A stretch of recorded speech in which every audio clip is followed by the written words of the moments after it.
Hello, hello, hello, hello, hello. I'm a painter, I'm a writer, I'm a musician. So are y'all. I'm the rookie artist.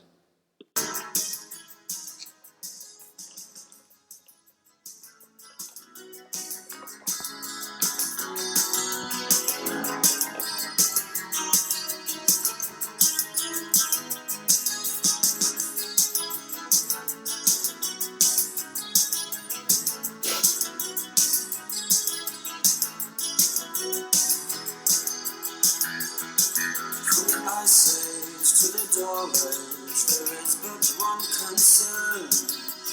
I have just discovered some girls are bigger than others. Some girls are bigger than others. Some girls' mothers are bigger than other girls' mothers. Some girls are bigger than others. Some girls are bigger than others. That's right. Some girls' mothers are bigger than other girls' mothers.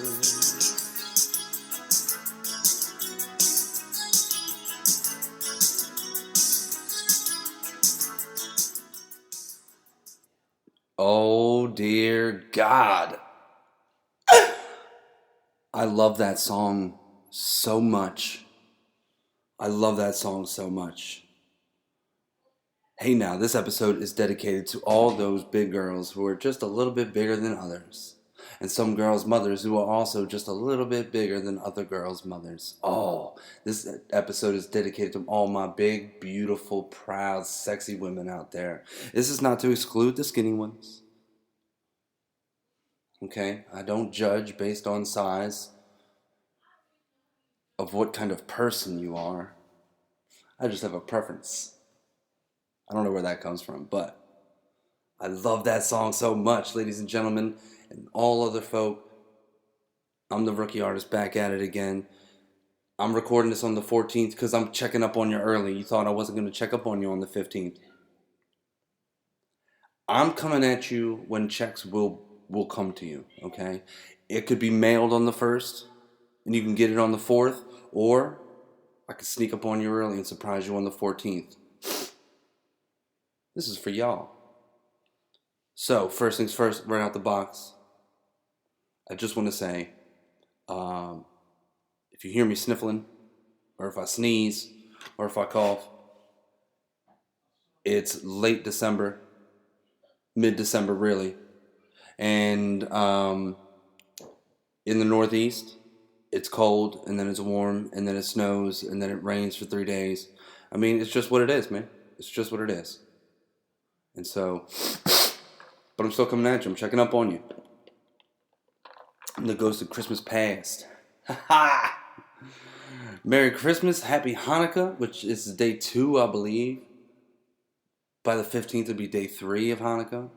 I don't Google shit. I just have some Jewish friends, and they tell me something. And Merry Kwanza to all my brothers and sisters out there. I like Kwanzaa. I fuck with Kwanzaa. It's new. It's fresh. I dig it. I dig it like a motherfucker. But, yeah, I'm checking up on y'all early, man. There's some good things going on. Some really good things going on. And I want to talk to y'all about them. So, why wait? I could check up on you early. Bada bang, you turn on. Wake up early in the morning. Oh, shit. The Rookie Artist just released another podcast. Yes, I did. Okay? And it's the 15th. I'm checking up on y'all early, okay? There's a couple songs I could have went with. For some reason, I went with that one. I love that song. That's the Smiths. Some girls are bigger than others. I don't know what it means, but it always makes me happy because I have a predilection to a thick chick to be coarse. Okay? But I also, I don't know. I just love that song. And it's like, yeah, some of them are. And that's beautiful. I love them. Like, I love a girl who wears yoga pants who's never been to a yoga studio.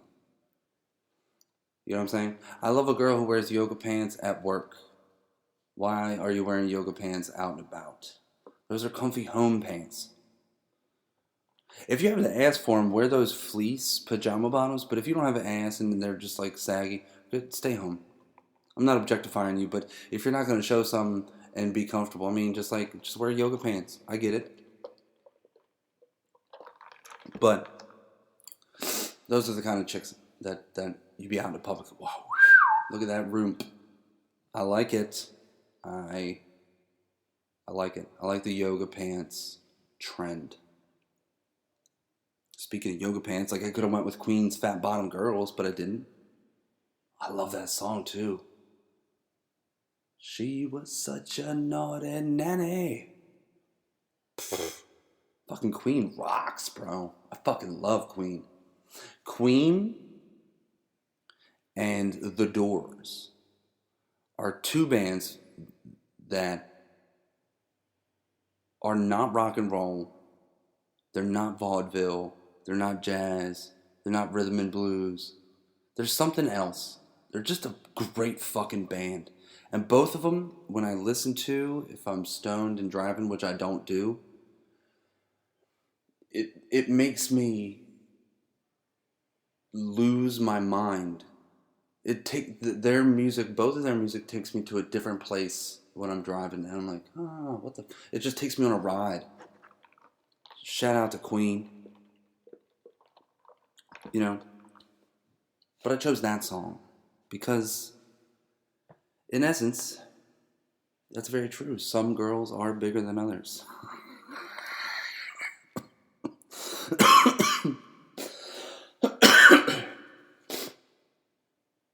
And really, there's so much more to a BBW than just a big rump. I like a nice full rump, a bountiful rump, but there are other parts and curves. Okay. But I love y'all, man. Welcome. Thank y'all very much for listening. My wife said that the last couple episodes, it sounded sad. But I really wasn't sad. So, I don't know. I'm going to see how this sounds after I post it. Because I'm not going to edit this, of course. But she said that I sounded sad. And I'm not sad. I'm not sad. I'm happy. I'm happy because, one, it's the holiday season. Who doesn't love the holiday season? Family and friends getting together, showing love. People purchasing and exchanging gifts to one another because they love them. Not because it's a hassle, but because they love them. The holiday season is filled with music and food and laughter and fun. Some drinks. Some tokes, some smokes. You know? Some catching up, some belly laughs. Some tears shed of joy and laughter. That's what the holiday season's about. I mean, all these people that want to be a pretend Grinch, they don't like shopping, then don't fucking shop. I don't know. Tell the people that you love them. How about that? Just fucking go over there and have some food. People are assholes when it comes to Christmas sometimes, man. Enjoy the shit. I hear the same tunes all the time. Imagine someone who's 80. They've been listening to the same Christmas songs for the last 50 fucking years. They still like Christmas. I know if my grandmother was here right now, we'd be celebrating Christmas like a motherfucker. I'm sorry, Grandma, I didn't mean to use that kind of language, but, you know, Christmas gets me pumped. One of her very best friends, the Wheelers. This is one reason why Christmas means so much to me. When my grandmother met the Wheelers, my grandmother was in a tough spot. And I mean a tough spot. Like a single mom with a teenage daughter who's already raised 2 grown children who also had families of their own. Like a tough spot, meaning my grandmother still worked 2 jobs.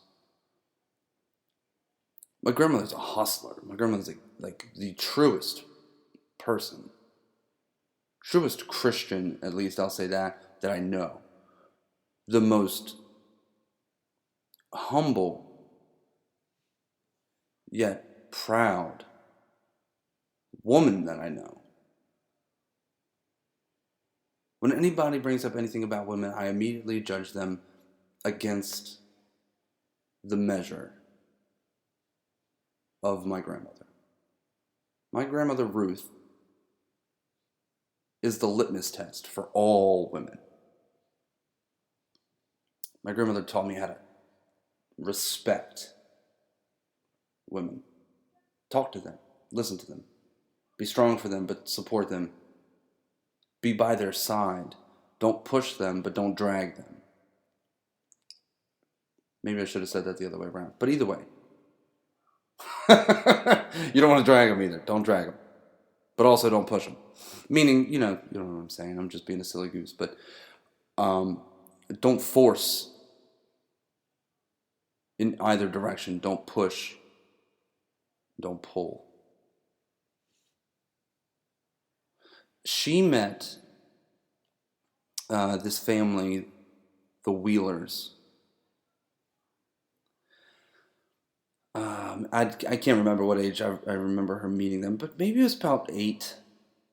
So a long damn time ago.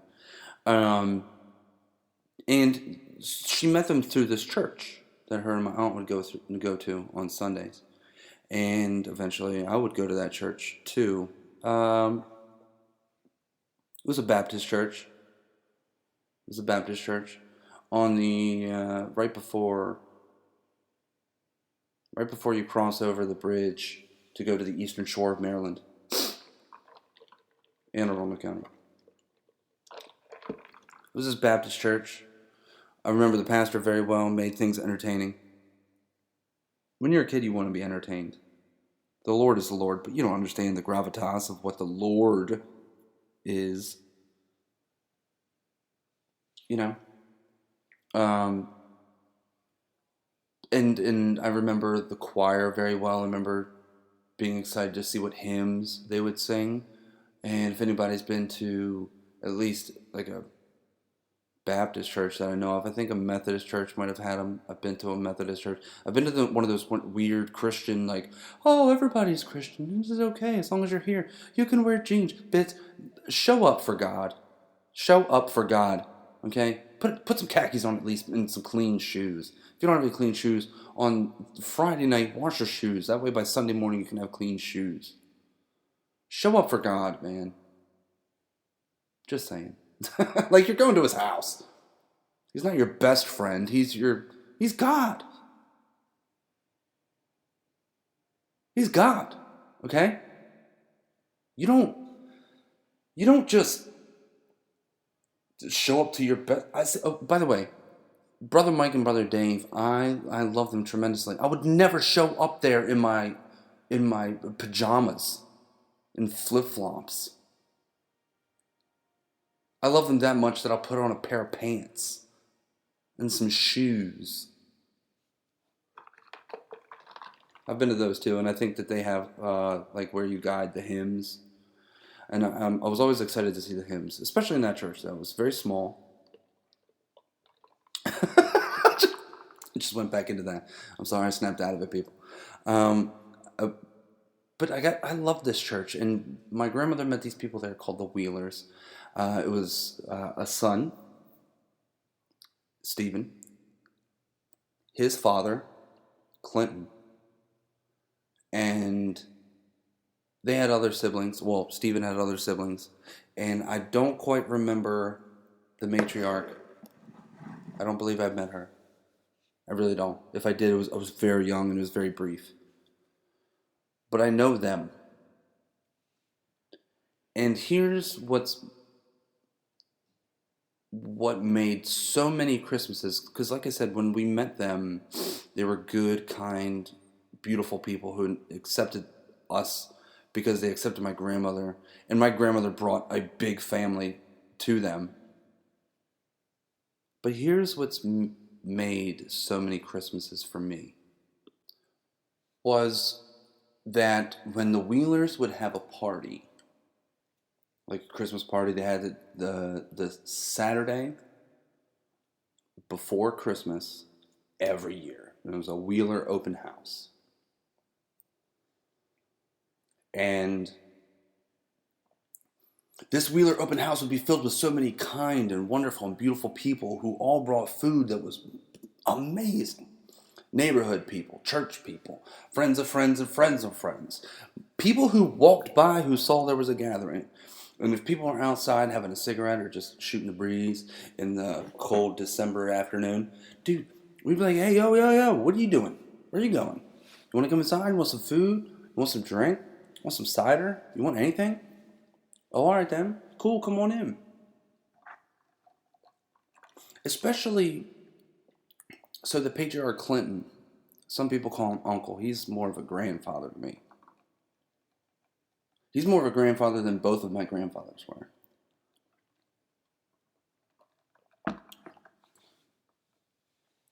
And rest in peace to my father's mother. But my grandmother Ruth is the closest thing to a grandmother. Like, she was my grandmother.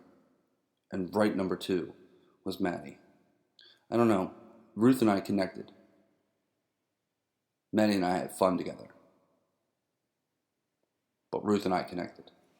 And when Ruth connected with these people, especially Clinton, like Clinton had the biggest, kindest heart I've ever known. Open, beautiful. Which, what I later to come to find out was that he was a bit of a young thug growing up, gambling, fighting, shooting, down in South Baltimore. Changed his life around when he met this woman. It was incredible.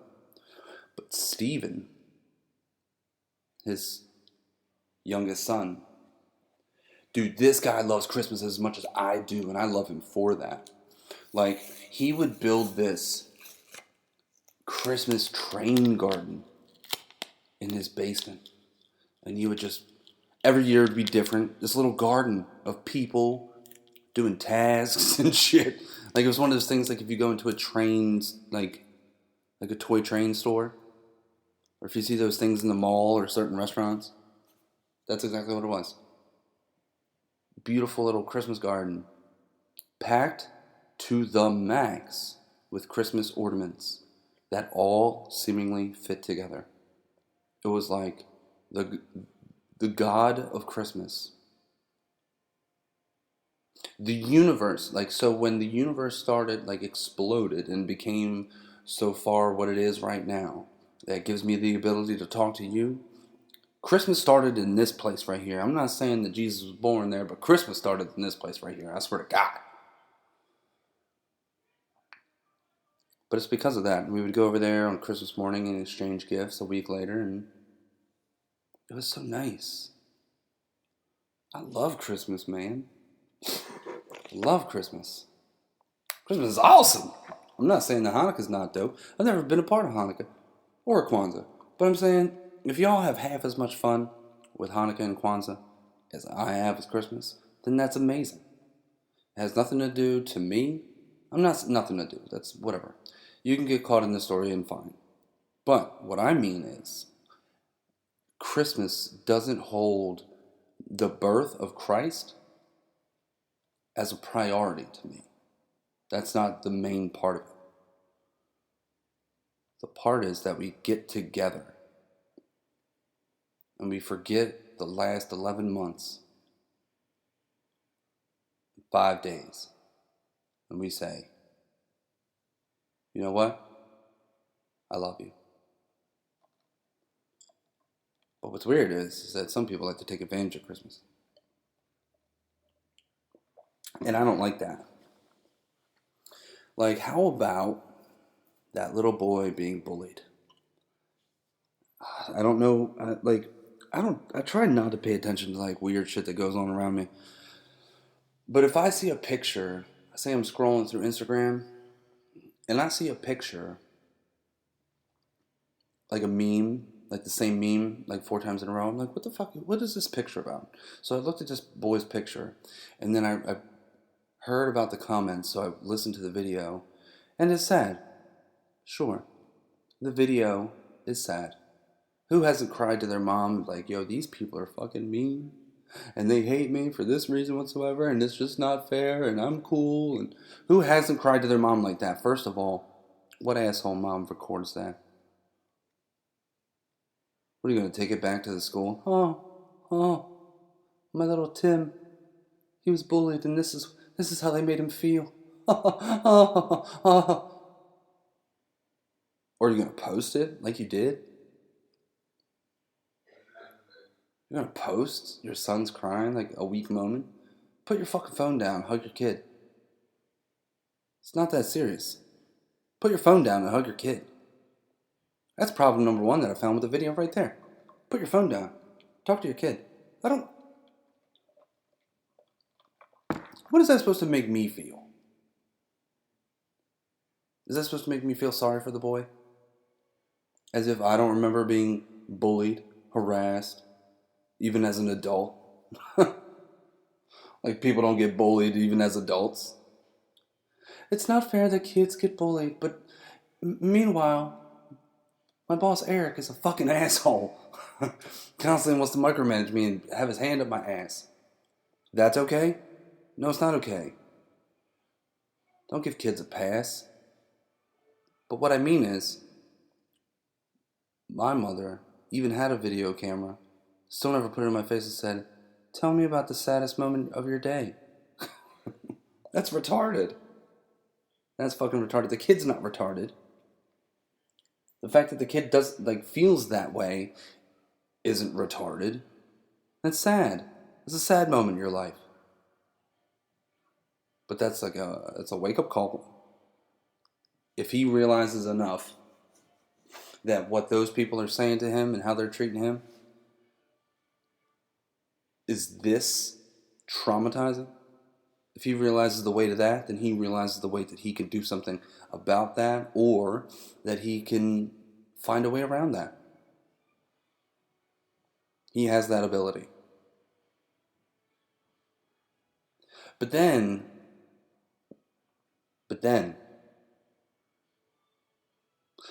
you find out that apparently he was calling other classmates niggers.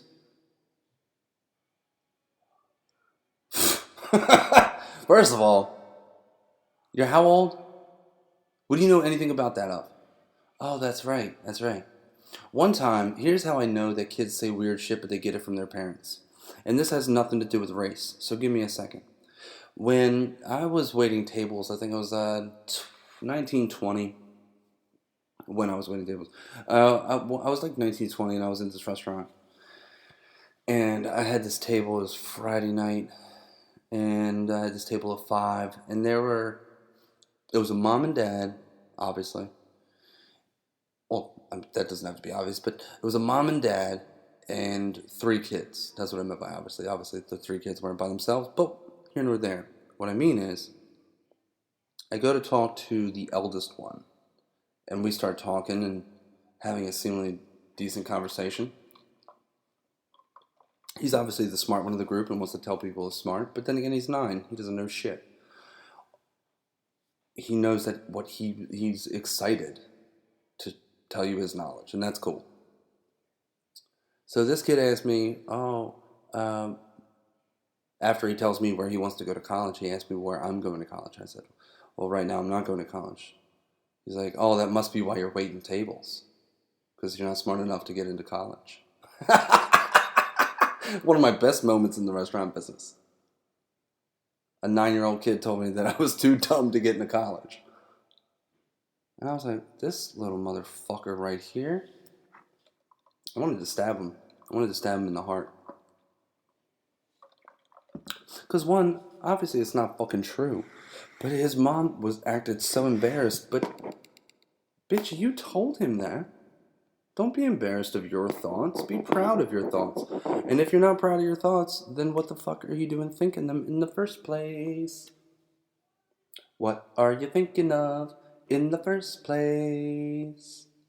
Are you thinking embarrassing thoughts that you wouldn't want to share with other people? Do all of your thoughts have to be, shh, can I tell you a secret? As you look around, shh. Give me a break, dude. Come to find out, Not only was this boy saying those things, which, rightfully so, as a boy from Southeast Baltimore who went to public school, his whole life was in public school, except for 2 years, 4th and 5th grade in Catholic school, which didn't teach me shit, so I'm not better than anybody, okay? What I mean is, you can let retards get into that school. Here's what's weird about public schools or private schools sometimes is that if you got money, they'll accept you because you're paying. Give me a break. Like there aren't dummies in private school. I was bullied. I was called stupid fucking names and picked on and chased. Do you know what I never did? I never called anyone nigger. Probably because my parents never told me that. Probably because at that point still, I don't even really know what something like that is. I've heard the word, I know the description, I'm not stupid. But I don't know what that is. I still don't know what that is. Top it all off, homegirl is like thinking it's okay to post pictures of herself holding a Confederate flag. Ah, ha, ha. She's laughing in the video or the picture and shit. I mean, the boy is pictured holding an American flag, while the boy to his left or his right on the other side of him is holding a Confederate flag.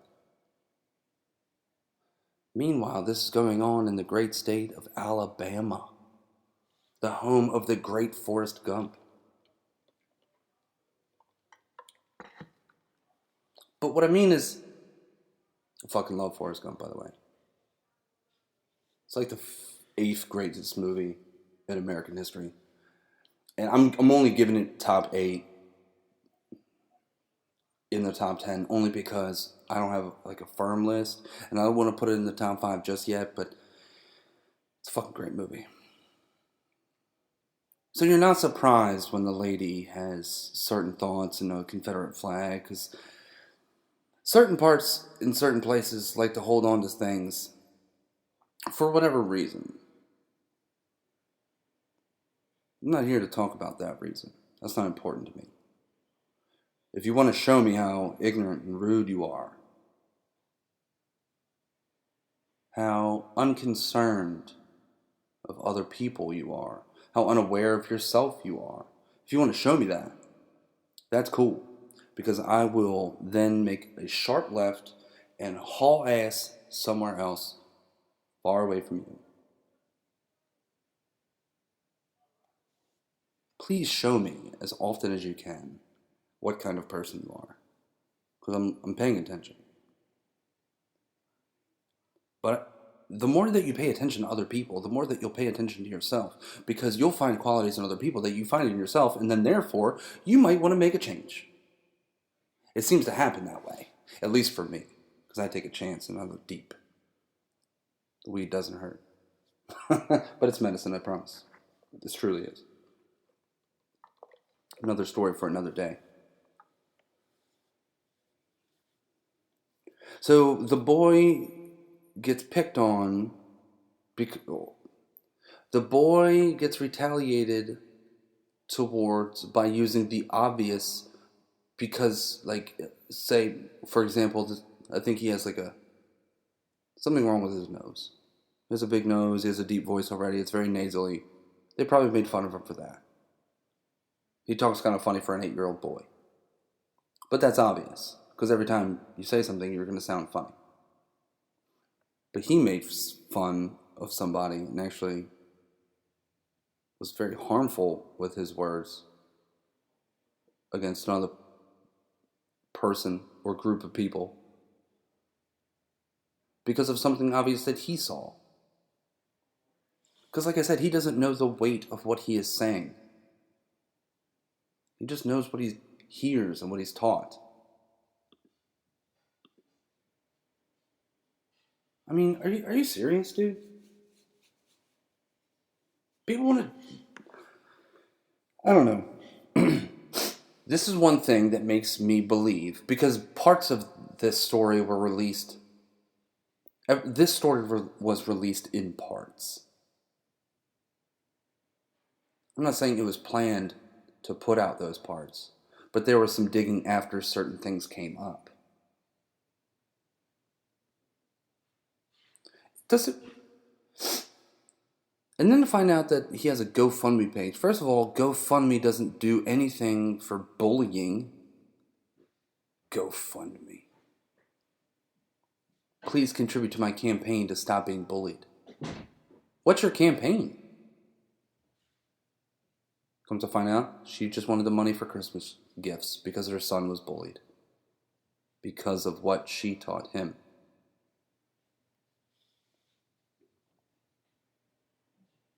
I was taught to look at people for who they are, how they are, what they are. Take an all-encompassing look at somebody before you make a judgment. Trust your instincts, but look. Do not ever be scared to be curious about another person's race, religion, culture, way of speaking, way of thinking, way of acting, their artistic creativeness. Do not ever fear them. Be curious. You could learn from them. That's what I was always taught. Not everybody's the same. And not everybody can be, and not everybody should. Not only would it be boring as fuck, I wouldn't have any chubby girls to look at. Also, let me tell you one thing, which is also more important. There would be absolutely 100% no art. No art whatsoever. Art comes from a place where you think and you interpret how you think. And you interpret what you see. You interpret what you feel. And you mash up something and you put it all out. Regardless of what your art is. Excuse me. Regardless of what your art is. Let me tell you something. I just saw a 3-year-old movie that felt so brand new, which I'm probably going to buy is the moment that I finish doing this. I rented it and I watched it 3 times in a row on the recommendation of Brother Dave. Brother Dave is a fantastic art critic because although he does not participate in any art whatsoever at all, he has his own art, which he and I are discussing at the moment, but he's not artistic. He's not artistically expressive, I would say, in the way that we think of it. Painting, music, dancing, whatever. But he recommended this movie, and he said I would love it, not only because I'm a musician, but because I love good stories. Like, he's one of those retards who can also tell me that he loves this beautiful, wonderful movie that's enriched my life, but also he loves Marvel movies, which make me want to gouge my eyes out. Like, I want to hack up the remaining lung I have, chew it up again, choke on it. I even tried to watch Logan, because I like the first X-Men back in whatever year that shit came out. Now it seems like forever ago. Like, if you ever went over somebody's house and they had, like, Star Trek episodes 1 through 14,000, or something to that effect, like somebody who had, like,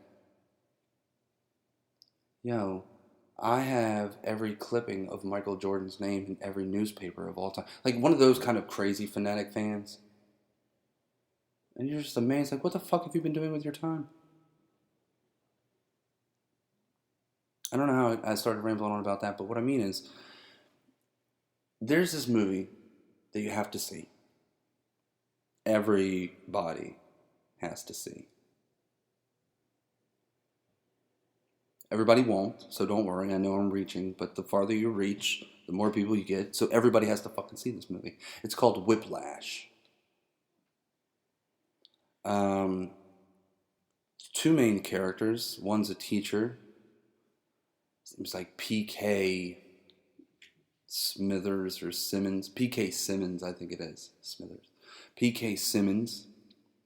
If I'm wrong on the name, because I don't Google shit for this podcast, but if I'm wrong on the name, it's the guy who's in the State Farm commercials. He was in Juno. He's been in 14,000 things. He's one of those character actors who's absolutely fucking amazing. And probably the main character, the protagonist in this, he was the antagonist, this PK Simmons. The protagonist in this, the main character, he's a young kid who's now, 3 years later, apparently, like, he's in every fucking movie. He had a 2-year run where he was in, like, 7 movies. Really good young actor. Different face. Like a northeastern face. Like a boxer from the 1920s. But handsome. Well-spoken. Good smile. He plays this young drummer. He's like 19 years old. Just got into school. He's trying to make the best jazz band in the school. In the country, apparently. That you come to find out. And he eventually gets the part, but it drives him so crazy to try to get the part. And what he has to go through. And how he has to dedicate himself. The way that this movie unfolds is absolutely 100% incredible. Jesus v. Christ. Incredible. Incredible. Incredible. So, nobody believes in what he is doing is the proper, what he is doing is the proper thing to do. Nobody around him and his family. There's even a scene where, like, the other 2 young men of the same age are being talked about and talked to as if what they're accomplishing is better than what he is doing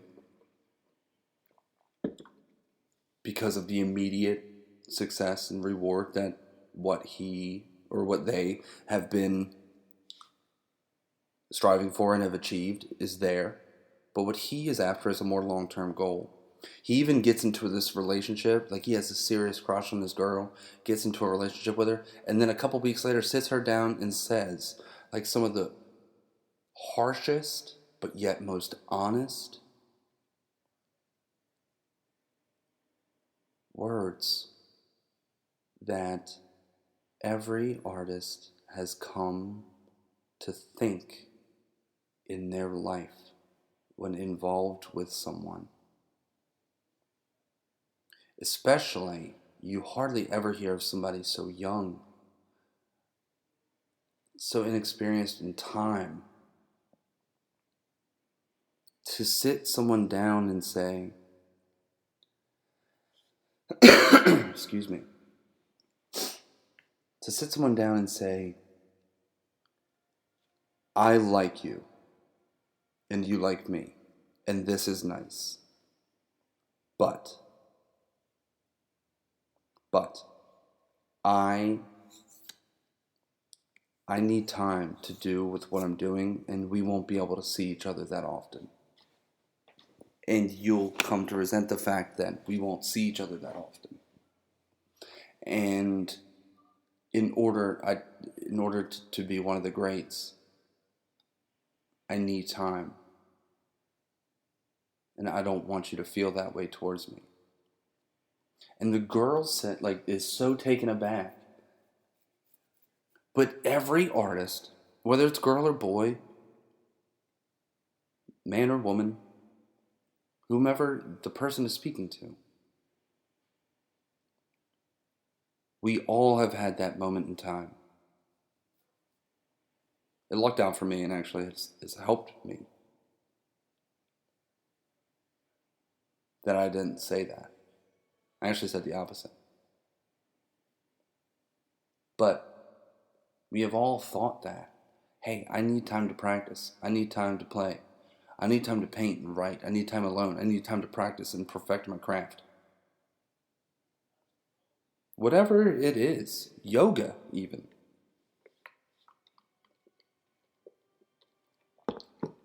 And he says something that truly struck me in this conversation. I understood immediately how the girl was going to take it, but what he said was so perfect.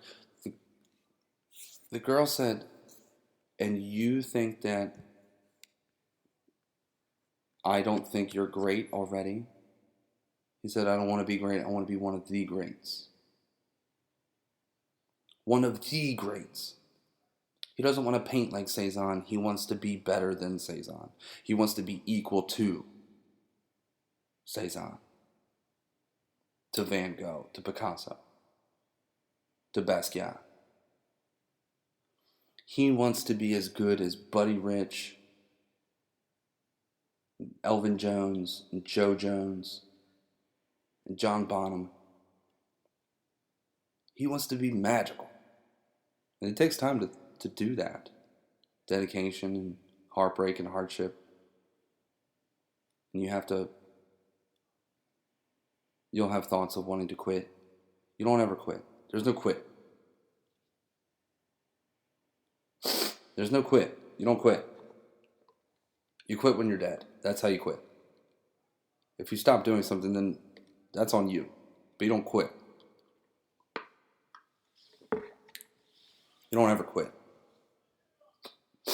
You never know what's going to be around the corner if you quit. If you get halfway through the block, there could be the best sub shop on the end of the corner that you never get to because you're too busy in the middle of the block. By the way, when you turn around, you're going to go the same distance as if you would have just continued the journey in the first place.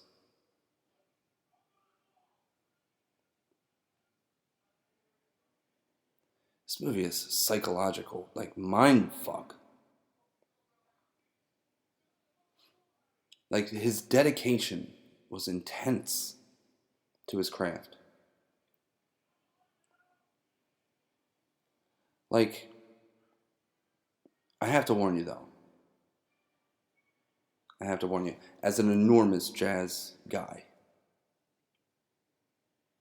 I would say fairly big jazz guy.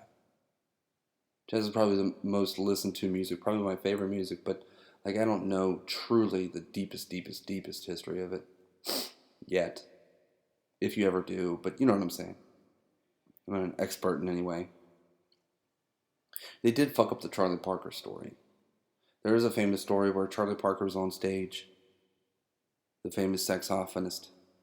I hate saying that word. He innovated the way that so many people, even one of my heroes, plays the saxophone in jazz in general. But Charlie Parker was on stage and he was riffing, and he got so lost in the song that the drummer the drummer Elvin Jones. Oh, I think it was Joe Jones, The drummer Joe Jones unhooked his ride cymbal and chucked it in front of him so he would get off stage and stop. And it startled Charlie so much that he went home and he just realized that he just had to play every day, work as hard as possible, fuck everything else, play saxophone, get better. There's nobody that's going to allow him to get on stage. He had to get better. He had to get to where he wanted to be.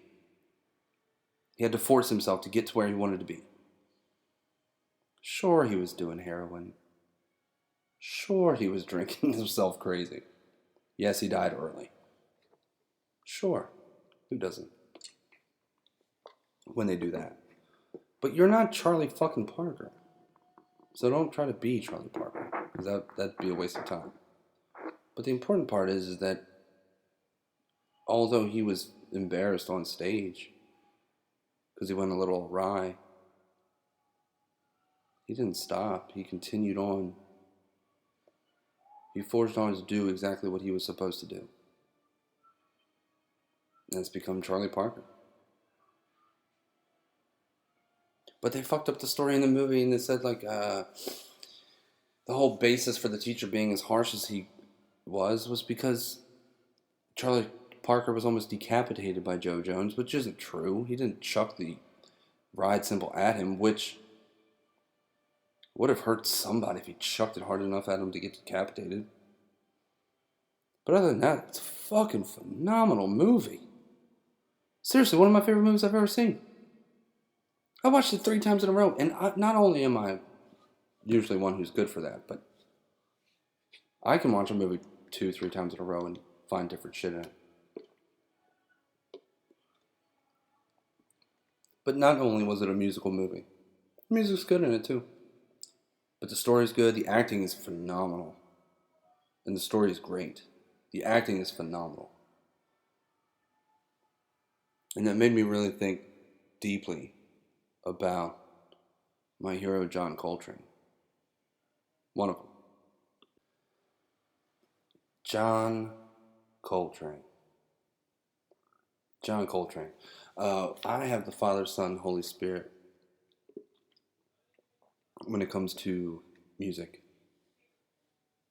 John Coltrane's is the Father. Okay. John Coltrane is the Father. John Coltrane, born 9/23, 1926 in Hamlet, New York, Hamlet, North Carolina. Died July the 17th in 1969, unfortunately. 1955 came to fame with Miles Davis. Recorded Kinda Blue. Then he joined probably one of my favorite artists, period, but definitely favorite piano players, Thelonious Monk. Incredible. The way that Charlie Parker was innovative with playing as many notes in the scale as you possibly could that make it fit and still very pretty. Thelonious Monk wanted to play as little as possible, but still get the message across. Speak very softly, but carry a big stick. I think that's what his thing was.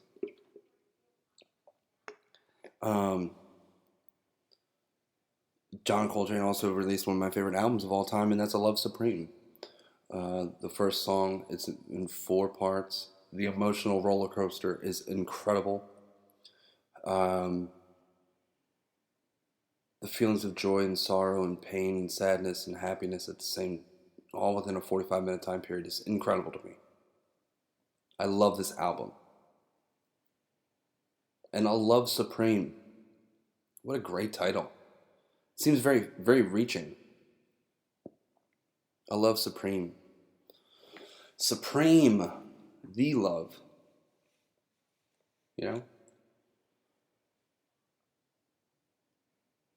He's idolized now. Apparently he's a saint in some cultures. But to me, he's the father. I can't even tell you what about Train makes him so great. That's his nickname. Because I'm not concerned with that. What makes him special to me is how he makes me feel. I connect with exactly how he feels. So I started doing, a little digging, and I read up as much about him as I possibly could while I would listen to him. Many albums. Giant Steps, My Favorite Things, bunch of greatest hits and singles and all the stuff he did with Miles. The way those two played together was, oh my God. So you have Charlie Parker played with Dizzy Gillespie.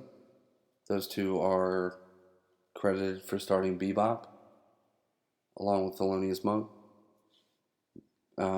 Miles Davis and John Coltrane are the same to me. Brothers in arms. But it's not the music so much that gets me about John Coltrane. It's the story, where he's from,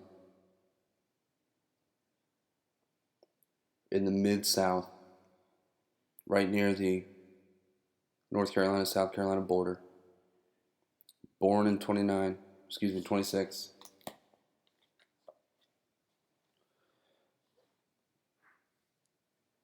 Imagine what life was like in the 30s as a young black kid.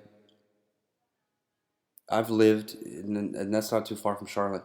I lived in Charlotte in 2005,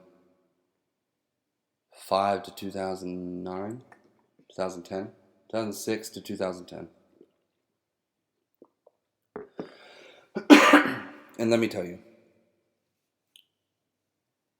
it was uncomfortable for me, a white boy from the city. So I can only imagine what that's like.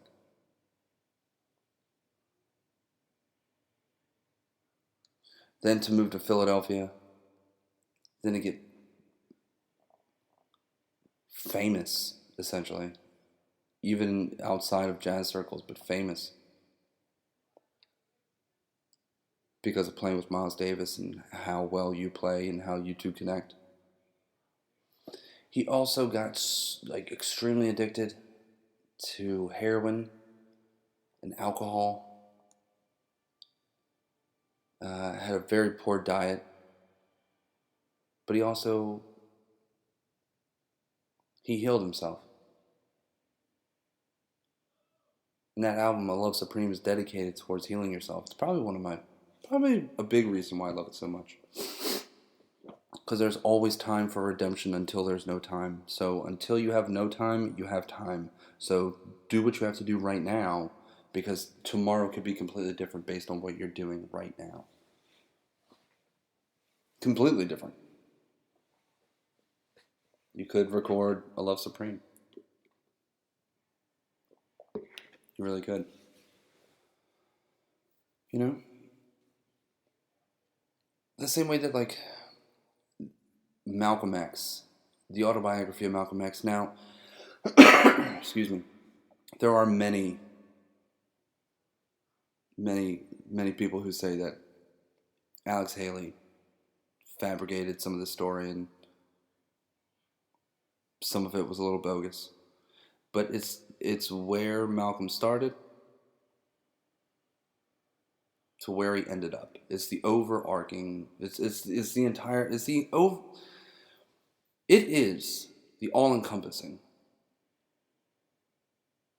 nature of their stories and other stories similar to theirs that make them more interesting, but also makes it abundantly clear in the art in the first place. The moment you put on A Love Supreme, you want to know more. The moment that the first song is over, you want to listen to the next song, but you want to hear the first song again.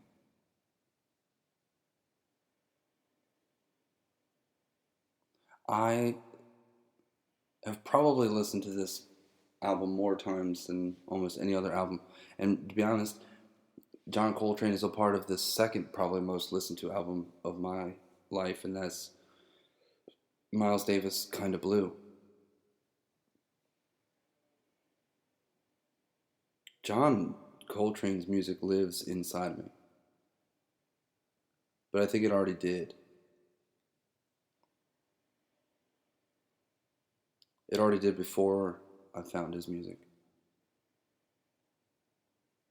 It's very nice to know that no matter how you feel, there is an artist out there for you that expresses how you feel, even if you aren't a quote-unquote artist, but they express how you feel.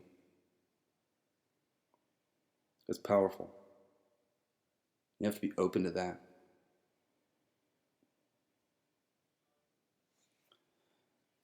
Ladies and gentlemen and all of the folk, the next time I talk to you is going to be 2018. Now, maybe. That's a maybe. In the Northeast, we have really weird... why do I keep saying that? Who cares? In Maryland alone, we have weird weather, but everywhere this time of year, weird weather. I was supposed to get together with my younger brother Joey to do some more basement tapes. We are in plans to do more basement tapes. That was one of the most fun podcasts I've done. I love that simpleton so much. He's hysterical. He's genuine. He's beautiful. I love him. Great man. If you have not listened to that one, please check that out. The basement tapes with my little brother Joey. Where we have a conversation in one of the basements that I essentially grew up in. Brother Dave and But unfortunately, so I'm trying to work things out to where I can get something out before the end of the year. It doesn't seem that far away, people. But Christmas is 11 days away. Hanukkah is in full swing. I don't know when Kwanzaa is. I should know that. This is a Google free podcast. I'm wishing you happy anyway. So whenever that is, and whatever you do, please do it. Do it well. Remember that it's about family. But I'm going to try to get to y'all with some more basement tapes because that shit was funny. Again, remember what the holidays are about. They're about family. They're about loved ones. And they're about expressing your joy to be with them. That's what that is. The privilege of the pleasure to have those people in your life. The people you choose and the people you don't choose. They make you who you are. Listen to John Coltrane's Love Supreme. Please, do not donate any money to this kid's GoFundMe page. If you're a parent, tell your children that you love them and that you do not give a shit what they are. Because in all actuality, when it comes down to it, you'd rather have an alive, well child than a gay or a black or a retarded or whatever kind of stupid phrase you want to put in your own head. Whatever you want to put on your child. You don't want a harmed child. You want a happy child.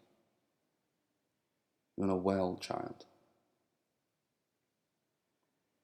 Be cognizant of that. Because they don't know exactly what the hell's going on, and neither do I, and neither do you. But they really don't. At least you've had some time to figure some things out. But I also watched the movie Whiplash. It's a great goddamn movie, Whiplash. P.K. Simmons. I swear to God, I really hope I'm saying his name right. And some young kid, he was in the Hands of Stone. Great movie. I don't know, I like him. I like him a lot. So yeah. Oh shit, I want to give mad shout outs, okay? Swear to God, I hate being sick. I want to give mad shout outs to Christina Held. Christina Held, thank you very much for all your love and support. I feel that we are still looking for the other Looney Tune, but I really do enjoy you as a friend. I'm thankful for you and your friendship and support. Big Dan Evans out in California. Still ain't heard from him. He's on the lam, but he's doing big things. He's Big Dan Evans. Big Dan Evans do big things.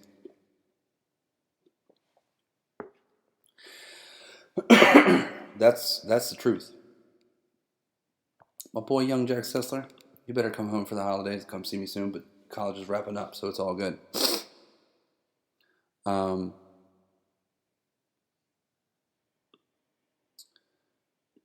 To my girl Keisha on Instagram the other day, I can't remember which day, I decided to do a little giveaway. And her name is artistic_believer21. That is my girl. First person emailed me got a free painting. And yeah, it was super fly. Artistic_believer21. Check out my girl. Fantastic poet. We've met a few times. But yeah, I want to give a shout out to her. Thank you very much for replying, and I look forward to delivering your piece, and I hope you find a cool spot for it, you know? It makes me happy to give away some stuff. I'm all about giving away some stuff, because you never know, man. What good is keeping it all in? Really? But yeah, I want to give a big shout out to her. Grandma Ruth, I love you and I miss you. Hope Texas is warm this time of year. Also, Merry Christmas, Happy Hanukkah, Merry Kwanza. Whatever else comes that I didn't include, but since most of my listeners are in the United States, I love y'all. And 2018 is about to be upon us, and 2017 is about to be going in a flash. Some weird shit happened this year, and I'm thankful that y'all let me talk about it. Thank you, thank you, thank you. And I'll catch you on the first, bitches, and that means the first of the month and the first of the year. I love the first.